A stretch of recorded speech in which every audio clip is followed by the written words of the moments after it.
Oh, thank you very much. I'm afraid in Ukrainian I'm like a dog. I understand, but I cannot answer. You know, so I will continue in English. Thank you for this opportunity.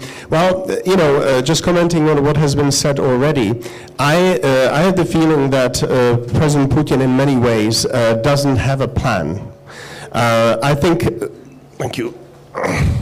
What certainly he does have, you know, but he certainly does have a method, which is to use all perceived and real weaknesses of the other side. And he will, you know, what we have seen over the last year and a half is that he has no qualms and no, you know, no problem using the perceived weaknesses or soft spots of the other side. What was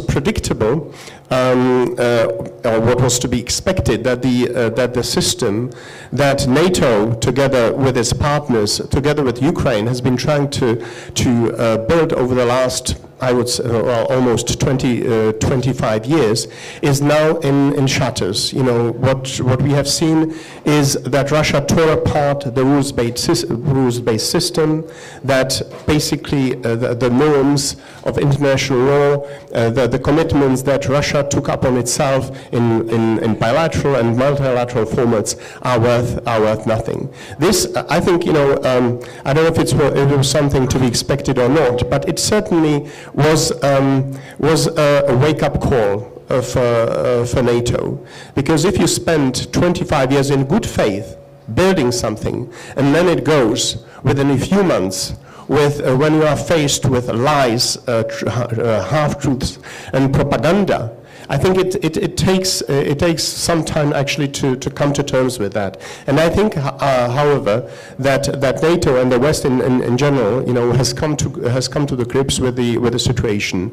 And I think we have done what needed to be done, suspending practical cooperation with Russia, but keeping political channels of communication open, because we of course do not want this crisis to continue. But I think, you know, what is necessary and important here in this context is stick to our policies, which we have been doing, and to make sure that there are no soft spots and weaknesses in our policy, in our efforts to actually help Ukraine stand on its own feet.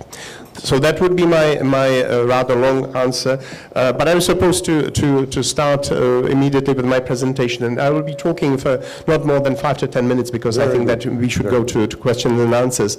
I work for NATO, but, you know, let me start by quoting actually a person who used to work for the other organization, or for one of other organization based in Brussels, Herman Van Rompuy. And I think it was in March of 2014 that he said that after the outbreak of the Russia-Ukraine crisis, the world will never be the same. And I think it is something that I would fully subscribe to. Why is this world different? Well, as already I tried to explain in my short introduction or short comment, the rules-based system that we try to build no longer exists, really. If one of the most important security actors doesn't honor its own commitments, doesn't honor its own, you know, own commitments vis-à-vis the alliance, but also in terms of UN principles. So I think you know, this is one thing that one should keep in mind. But I would also argue that the current crisis, and that's the title of this first session, Ukraine as battlefield of ideas, of values, rather. And I think, you know, that's precisely, and I very much thank the organizers for choosing that topic, because I honestly believe that as much as Ukraine is the microcosm of the current conflict between conflict, you know, tension or clash or whatever you want to call it, between the West and Russia, it is not only about Ukraine. It is about the future of liberal democracy, if you will. What you see is Russia undermining not only international system, but trying to discredit liberal democracy, something that, you know, I'm of Czech nationality, that has not been actually said. You know, the system that we in my country and other NATO countries have been trying to build over the last 25 years. And what really you see is a concerted effort by various vehicles actually to undermine that system with dirty money, propaganda, setting up, you know, phantom organizations in our own countries, supporting extremist political parties and political movements. It's no secret that Kremlin is providing financial support to Front National in France, to Jobbik in Hungary, to some extremist parties in my country. So I think, you know, this is a much wider. I mean, Ukraine is at the forefront, I would say, but it's not just about this particular conflict. It is about, I think, the issue here is the future of liberal democracy. And my second point is you know, there has been a lot of talk about the new Cold War. And I'm a historian by training, you know, so I sort of do not normally believe in historic parallels. And I do not think this is a second Cold War, in the sense that the Cold War, as we know it, as we remember it from the past, was a sort of universal, you know, conflict that in fact was